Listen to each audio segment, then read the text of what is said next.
के लिए हम शुरुआत कर रहे हैं, तो उसमें हम आगे बढ़ रहे हैं। भगवान उसे कामयाबी की ओर ले जाने के लिए हमें शक्ति दे, हमें तौफीक अदा करे। यही मकसद होता है दीप प्रज्वलित करने का। मनोकामनाओं के साथ साथ में हमारी आकांक्षाओं को भी सफल करे। इस दीप की यह ज्योति हमारे कुशल कौशल साथी खटाना साहब, सामने बैठे हुए महानुभाव हमारे पूर्व मुख्यमंत्री कविंदर जी कौल साहब, यहाँ के जम्मू नगरी के वरिष्ठ नेतागण और इस कार्यक्रम के साथ जुड़े हुए स्टेक होल्डर्स। आज का दिन एक ऐतिहासिक दिन है, क्योंकि आज भारत माता ने एक ऐसे सपूत को जन्म दिया था जो आगे चल करके विश्व का सबसे बड़ा कदावर नेता साबित हुआ, और जिसने भारत को एक ऐसी शिखर पंडल पर ला करके खड़ा कर दिया कि जहां एक जमाने में अपेक्षा की जाती थी कि भारत अन्य विकसित देशों की अगुवाई में काम करेगा, आज दुनिया भारत की अगुवाई में काम करने को तैयार है। और उसका नवीनतम उदाहरण इत्तेफाक से चंद्रयान। यदि आप कभी सोचे तो हमारी अंतरिक्ष की यात्रा उस समय शुरू हुई जब रूस और अमेरिका चांद की धरती पर मानव उतारने की तैयारी कर रहे थे, और हम घरों में बैठे लोकगीत गाते थे, चंदा बाबा दूर के। और सन 1969 में अमेरिका ने अपना पहला मानव उतार भी दिया, नील आर्मस्ट्रांग,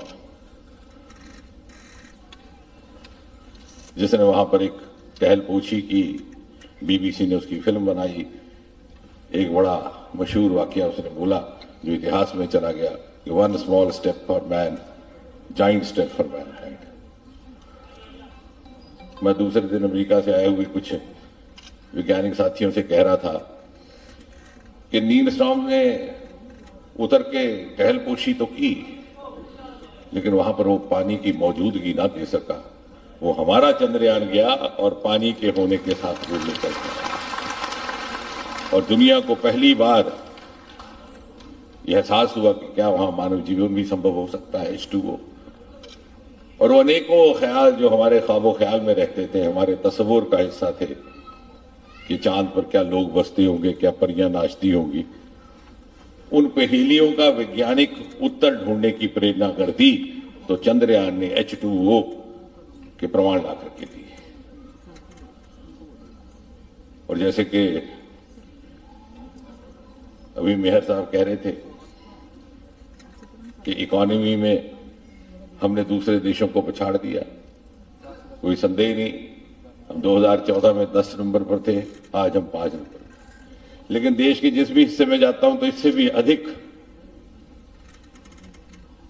हर्ष और जश्न इस बात को लेकर के मनाया जाता है कि हमने इंग्लिस्तान को 6ठे नंबर पर छोड़ दिया, जिस देश ने हमारे ऊपर 200 साल राज किया। और यदि उसी दृष्टि से आप आज भारत की अंतरिक्ष यात्रा को देखें तो एक जमाना था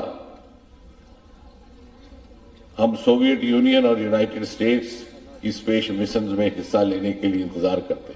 हमारे राकेश शर्मा 80 के दशक में एक सोवियत रॉकेट में गए थे। आज उसी अमेरिका के सैटेलाइट हम श्रीहरिकोटा से लॉन्च कर रहे हैं। अभी तक लगभग $175 मिलियन हमने अमेरिका से कमाए हैं।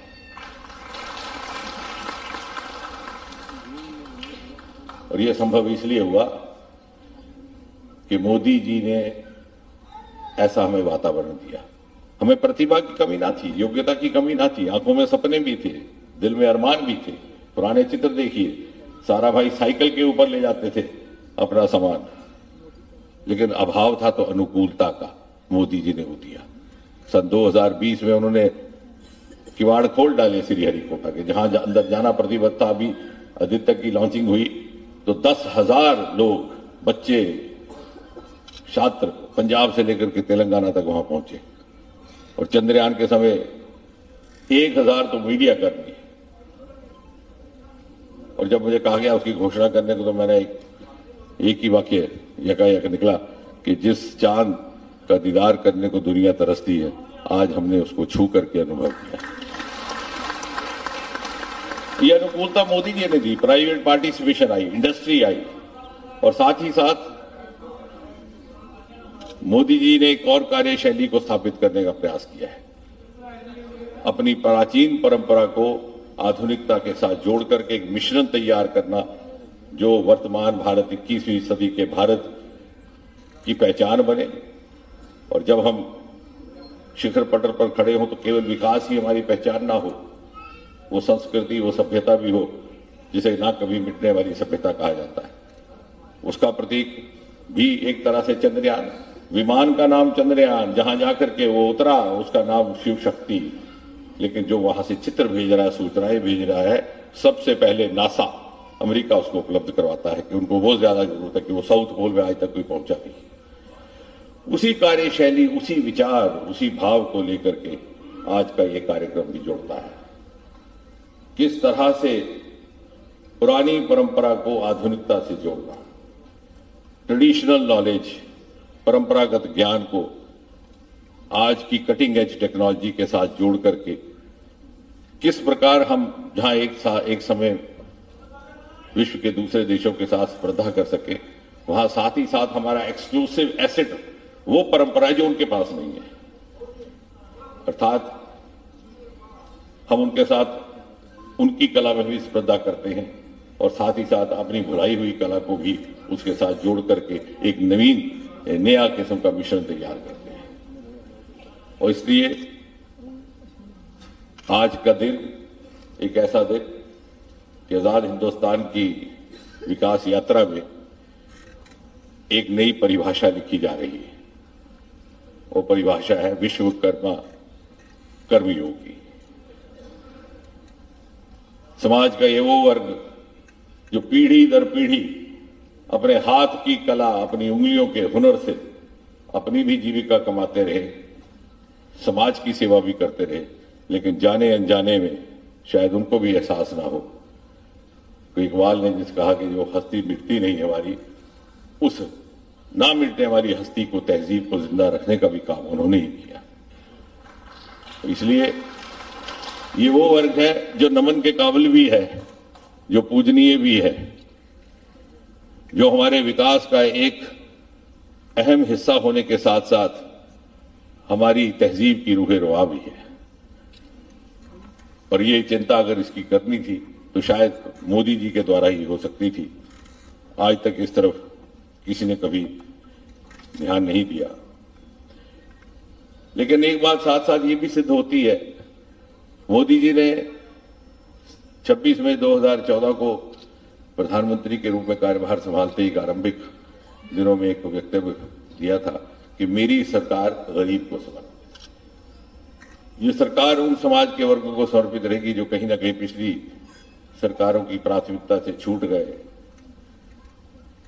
या मुख्य धारा से पिछड़ गए, चाहे वो महिलाएं हैं, चाहे युवा है, चाहे छोटे उद्योगों से जुड़े हमारे भाई बहन हैं, चाहे रेडी वाले हैं।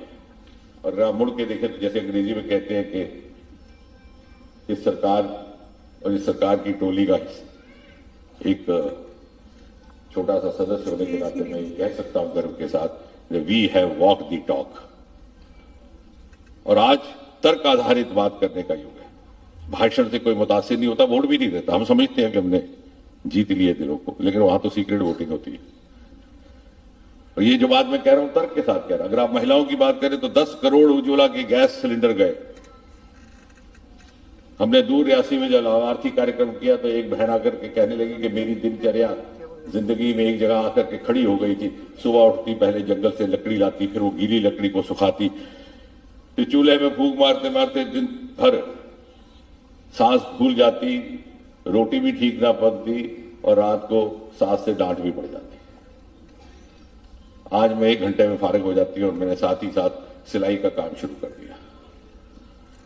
इसी प्रकार जब महिलाओं की बात की गई थी तो 12 करोड़ महिलाओं के शौचालय।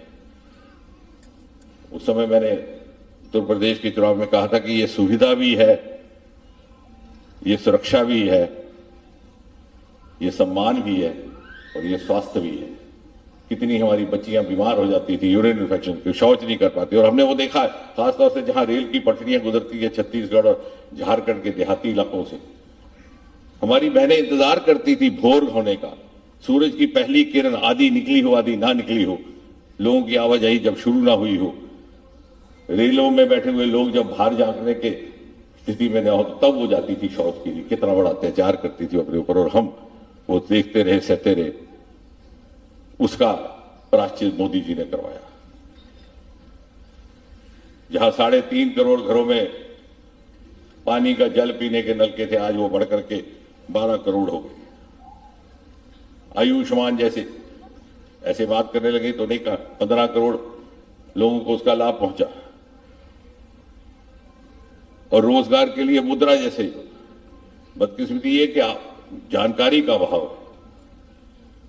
10-20 लाख किसी नौजवान को वैसे ही दे दिए जाते हैं बिना किसी ग्रेच्युटी के, बिना किसी गिरवी रखे हुए। बिल्कुल उसी तरह जैसे माता पिता जब बच्चा बड़ा होता है तो पिता कहता है कि ये मेरे जीवन भर की पूंजी है, अब मैं तुझे सुपुर्द करता हूं, तो अपना काम धंधा शुरू कर। और उसके 23 लाख करोड़ अभी तक वितरित हो चुका। लगभग 70% उसमें महिलाएं हैं लाभार्थी। किसान निधि योजना, और अभी बात कर रहे थे राजेंद्र जी रेडी वालों की, भारत भूषण जी, ये पहली बार 70 साल में किसी सरकार ने रेडी वालों के लिए भी स्कीम निकाली, प्रधानमंत्री स्वनिधि योजना। और 50 लाख स्ट्रीट वेंडर ग्रुप्स अभी तक इसका लाभ ले चुके हैं। प्रधानमंत्री कौशल योजना 1 करोड़ से अधिक। और मोदी जी ने हमें यह भी सिखाया कि रोजगार का अर्थ केवल सरकारी नौकरी नहीं, और हम अपने आपको उस मानसिकता से मुक्त करें कि 6,000 की एडहॉक नौकरी के लिए हम बीजेपी के दफ्तर में बैठकर अपनी जवानी गंवा दें। गुजरात में सिविल सर्विस का फॉर्म नहीं भर रहे बच्चे। मैंने एक विद्यार्थी बच्चे को पूछा, मैं कोई ये तो भर दो आईएएस का। बोले साहब 1 साल में कुछ और कर लेंगे, इसकी तैयारी में लग गया, बाद में पता नहीं बने ना बने। क्योंकि इतनी सारी योजनाएं मोदी जी ने दे दी हैं हर वर्ग के लिए, बेरोजगार हो वो भी पढ़ा हो वो भी अनपढ़ हो। स्टार्टअप योजना हम मात्र 150 350 थे 2014 में, आज बढ़कर के 1.25 लाख हो गए। और जब से अंतरिक्ष खुला है 3 साल पहले 150 स्टार्टअप स्पेस में आ गए, उनमें से कुछ एक एंटरप्रेन्योर बन गए। अभी आप ही के बगल में 150 किलोमीटर दूर अरोमा मिशन का जन्म भद्रवाह से हुआ, 3000 बच्चे उससे जुड़ गए। बहुत ज्यादा पढ़े लिखे नहीं, अधिकतर तो ग्रेजुएट भी नहीं है उनमें से, लेकिन उनमें फोकस है, तवज्जो से काम कर रहे हैं और उन्हें मालूम है कि कौन सी सहायता लेनी है सहयोग की। सरकार उनका सामान उठा करके मार्केट तक पहुंचाने की व्यवस्था कर रही है। एक शीशी उनकी अदर की 15-15 हजार की बिक रही है। बंगलौर से 2 बच्चे एमटेक किए हुए, एक बच्चा एमबीए किए, वो छोड़ करके आ गए ये काम करने के लिए। हर वर्ग की चिंता की गई है। आप और ये भ्रम जाता है कि मुझे कोई आईटी ग्रेजुएट होना जरूरी है, कि मैं कोई विज्ञानक हूं तो तभी मैं स्टार्टअप हो सकता। जो मेरी स्थिति है आर्थिक भी और शिक्षा की स्थिति, उसके मुताबिक कोई ना कोई योजना मेरे लिए उपलब्ध है। और उसी को लेकर के आज ये प्रधानमंत्री विश्वकर्मा स्कीम का लॉन्च अभी थोड़ी देर में प्रधानमंत्री जी करेंगे। जैसे कि बताया खटाना जी ने भी कि 15,000 टूल किट के लिए दिए जाएंगे। फिर आपको जो प्रशिक्षण होगा उसके दौरान भी वजीफा होगा। पहले प्रशिक्षण में 500, फिर उसके बाद एक लोन, फिर उसके बाद दूसरा। स्टार्टअप की जो हमारी स्कीम है उसमें एग्जिट एंट्री है। आप लोन लीजिए और धंधा बदल दें अगर आप 2 महीने के बाद कि आपको पसंद नहीं आ रहा, तो उसका भी आपको कोई खमियाजा नहीं भुगतना पड़ता। और सारा सहयोग सरकार का इंडस्ट्री तक उसे पहुंचाने का।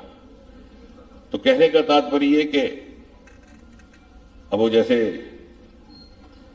एक बड़ा पुराना गीत था, वो शैलेंद्र ने लिखा कि बहुत दिया देने वाले ने तुझको, आंचल में ना समाये तो क्या कीजिए। हमारा मुझे लगता है जनप्रतिनिधियों का यह दायित्व है कि हम इसकी जानकारी लोगों तक पहुंचाएं। अभी 3 महीने पहले हमने उधमपुर में खादी का सम्मेलन करवाया, पहली बार उत्तर भारत में। तो शायद आपको जानकारी है कि नहीं है, 11 लाख करोड़ का टर्नओवर हुआ है खादी का इस साल। खादी अब फैशन आइटम बन गया, एक्सपोर्ट आइटम बन गया। और सरकार इतनी सब्सिडी दे रही है, 35% सब्सिडी, फिर जो आपको लोन लेना है वो भी सस्ता लोन है। उधमपुर में उसको लगाने का ये था कि शायद यहां पर भी उसकी जागरूकता हो।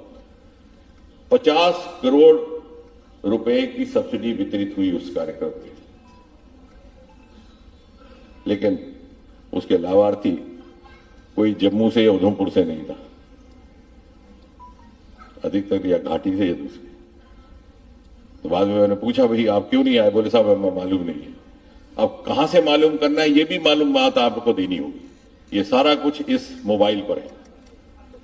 अब कोई घर सूचना देने नहीं आएगा, आपकी वेबसाइट खुली, करना भी कुछ नहीं है, सिर्फ दवाइए, दबा दीजिए, विश्वकर्मा बता देगा क्या क्या करना, कैसे अप्लाई करना, क्या क्या उसमें प्रावधान है।